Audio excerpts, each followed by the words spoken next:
These are the Garfunkels. They just tied the knot and are looking for the perfect home.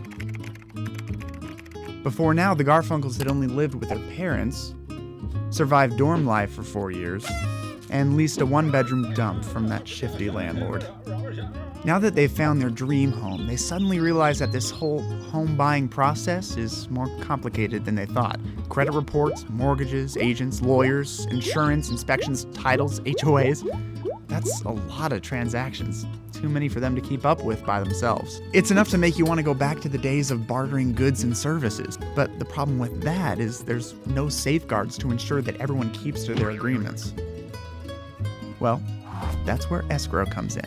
What is escrow, you ask? Escrow's like the hub of a wheel that brings all of the parties together in a transaction. It's a neutral third party which holds all the money, titles, personal property, or anything of value until all transactions are successfully completed. This process lowers the potential risk of fraud and helps you to stay up to date with all parties and transactions. So it works like this. When you want to buy a home, your agent and the seller's agent agree on an offer. Once you're both satisfied, escrow is opened.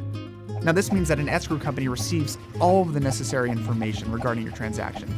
Make sure that all the instructions are followed and all funds, bills, documents are handled properly during the transaction. And then finally, they ensure that the closing of the escrow goes as smoothly as possible. So instead of trying to keep up with all the payments, papers, and parties by yourself, the escrow company is there to make the whole process easier for both you and the seller. Plus, with the advent of the internet, the escrow process has become virtually paperless. Okay, so back to the Garfunkels.